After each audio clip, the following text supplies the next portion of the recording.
Hello, আমি সমস্ত জনসাধারণ এবং আমাদের কর্মীদেরকে বলবো ভাইজানকে যাতে গাড়ির কাছে পৌঁছতে পারে আপনারা কোনো রকম ভাবে ডিস্টার্ব করবেন না এবং সহযোগিতার হাত বাড়িয়ে দেন। একটু আপনারা সবাই সকল মিলে সহযোগিতার হাত বাড়িয়ে দেন এবং আমাদের ব্লক কমিটির যারা বিধানসভা কমিটির যারা আছেন ওনাদেরকে পাশে থাকার জন্য বলছে যাতে উনি গাড়িতে যান কোনো রকম ভাবে অসুবিধায় না পড়েন। আপনারা সহযোগিতার হাত বাড়িয়ে দেবেন।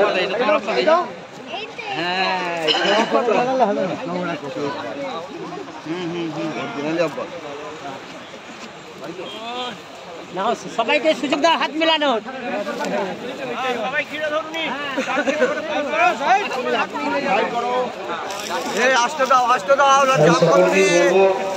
যাতে ভাইজান গাড়ির কাছে পৌঁছতে পারে, যাতে অসুবিধা না পড়ে, সবাই মিলে একটু সহযোগিতার হাত বাড়িয়ে দেবেন।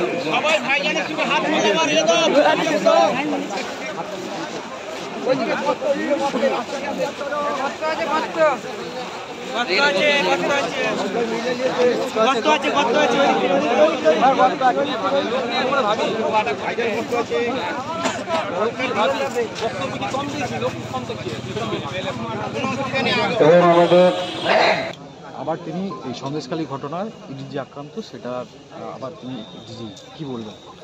দেখুন, আমরা তো একটা সময় দেখেছিলাম যে আমাদের বর্তমান যিনি ডিজি আছেন তাকে সেই সময় তিনি নগরপাল ছিলেন, সেই সময় তাকেও এই ধরনের একটা আওয়াজ উঠেছিল তিনি নাকি অ্যারেস্ট হয়ে যাবে, সেই জন্য তিনি আত্মগোপন করেছিলেন। পরবর্তীতে তিনি আগে সিপি পদ থেকে সরিয়ে একটা দায়িত্বে দিয়েছিলেন, এখন আবার ডিজি পদে নিয়ে এসেছেন।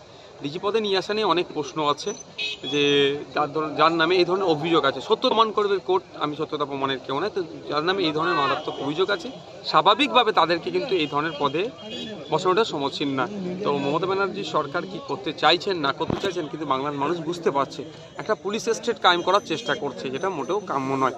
তো সন্দেশখালী ঘটনার একটা প্রমাণ পেয়ে যাচ্ছি আমরা যে ঘটনার প্রায় 48 ঘন্টা পরে ডিজির কোনো পক্ষ থেকে কোনো আমরা মেসেজ পাচ্ছি জনমানুষ আমরা, তাহলে এটা থেকে বোঝা যাচ্ছে যে মমতা ব্যানার্জি তার মনের মতো লক্ষ্যে ডিজি করেছে, তার মানে পুলিশ রাষ্ট্র কায়েম করার জন্যই। সন্দেশখালী নিয়ে জরুরি বৈঠকের পরেই স্বরাষ্ট্র সচিব এবং ডিজিকে জরুরি তলব রাজ্যপালের কী হবে এতে?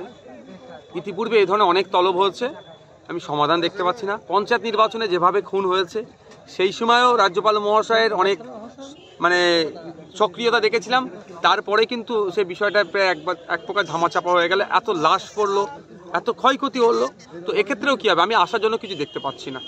শুধু শাহজাহান নয়, যারা যুক্ত ছিল ডির ওপর হামলাকারী কেউ এখনো গ্রেপ্তার হয়নি এখনো পর্যন্ত। ব্যাপারটা হচ্ছে দেখুন, যারা হামলা করেছে তারা তো পূর্ব পরিকল্পিত একটা হামলা, একটা অর্গানাইজ ওয়েতে করেছে। যারা হামলা করেছে তারা ভোটের সময় ভোট লুট করেন, তারাই ভোটের সময় গণতন্ত্রকে বিপন্ন করে। সুতরাং তারা যদি অ্যারেস্ট হয়ে যায়, সামনে লোকসভা নির্বাচন আসছে, গ্যারেজ হয়ে গেলে তাহলে এই সন্দেশখালী, হিঙ্গলগঞ্জ তথা দক্ষিণ 24 পরগনা এবং ইভেন ডায়মন্ড হারবার পর্যন্ত গিয়ে যারা ভোট লুট করে সেটা হয়তো হবে না, তারপরে এরা পরাজিত হবে। সেই জন্য এরা ওগুলো হচ্ছে অ্যাসেট, ওদের স্ট্রাইগার। তো স্ট্রাইগার গিয়ে যদি এরা জেলের মধ্যে রেখে দেয় তাহলে ক্যারাম বোর্ড খেলবে কে এদের হয়ে? সুতরাং এরা ওই জন্য অ্যারেস্ট করছে না। তবে এই ক্ষেত্রে কেন্দ্রীয় সরকারের এজেন্সির উপরে আক্রমণ হচ্ছে, কেন্দ্রীয় স্বরাষ্ট্র দপ্তর কী করছে সেটাই দেখার বিষয়। এদেরকে সুযোগ করে দেবে না, যারা অন্যায় করেছে, যারা আক্রমণ করেছে আমাদের অফিসিয়ালদের উপরে দেশের, তাদের বিরুদ্ধে কঠোর ব্যবস্থা নেবে, তাদেরকে কেন্দ্রীয়ভাবে তাদের ব্যবস্থা নেবে তাদের বিরুদ্ধে, সেটা দেখার বিষয়। এখন এই সন্দেশখালী ঘটনায় এনআইএকে ইনভলভ করছে, এখানে রাজ্য এই কেন্দ্র বা বিজেপি কোনো রকমভাবে কি এটা ইস্যু করতে চাইছে যে নাগরিকত্ব যে ইস্যু? দেখুন, নাগরিকত্ব ইস্যু নিয়ে অনেকভাবে করেছে, অনেক কিছু করেছে, সিএর ভয় দেখিয়েছে, আলটিমেট দিনের শেষে ওরাই ফেলিওর হয়েছে। তো এনআইএ আসুক বা আর কেউ আসুক সেটা বড় কথা নয়, আমরা চাই যারা দুর্নীতি করছে, যারা অন্যায় করেছেন, যারা বিভিন্ন তোলাবাজির সাথে যুক্ত আছেন প্রত্যেককে চিহ্নিত করা দরকার। তবে একটা কথা, শুধু শাহজাহান শেখ নয়, শুধু অনুব্রত মণ্ডল নয়, এরা হচ্ছে তাকে একটা প্রোডাক্ট যেখানে ম্যানুফ্যাকচার হচ্ছে, যেখানে ম্যানুফ্যাকচারার যারা, তাদেরকে যদি গ্যারেজ করা যায় তাহলে এই অন্যায় অনাচারের হাত থেকে বাংলার মানুষ মুক্তি পাবে। অন্যথায় কালকে এরা আবার এই ধরনের শাহজাহান তৈরি করে নেবে, কালকে এরা শশাঙ্ক আগামী দিনে তৈরি করে নেবে, আগামীতে এরা আবার অনুব্রতকে তৈরি করে নেবে। কিন্তু যারা ম্যানুফ্যাকচারার তাদেরকে যদি অ্যারেস্ট করে নেওয়া হয়, তাদেরকে যদি ওই জায়গাটায় ঘুঘুর ভাষাটা যদি ভেঙে দেওয়া হয় তাহলে সমস্যা মিটে যাবে। কিন্তু একটা জিনিস দেখছি সুকৌশলে, আমার যেন মনে হয় ম্যানুফ্যাকচারারের কাছ থেকে প্রোডাক্টের দিকে বেশি নজর। কারণ হচ্ছে লিপস অ্যান্ড মাউস কোম্পানির যখন আপনার রেডে গেল, সেখানে গিয়ে যেভাবে তার অফিসিয়াল কম্পিউটারে 16টা ফাইল ডাউনলোড করলো যে অফিসার, সেই অফিসারকে নিয়ে আর কোনো চর্চা করছে না কেন্দ্রের পক্ষ থেকে বা আধিকারিকদের পক্ষ থেকে। কেন চর্চা করছে না আমার তো একটু সন্দেহ হচ্ছে। তাহলে কি তাদেরকে বলে পাঠানো হয়েছে যে 16টা ফাইল ডাউনলোড করিয়ে দিলে বা কোনো ফাইল ডাউনলোড করলে তাহলে তদন্তের গতিপথ অন্যদিকে চলে যাবে?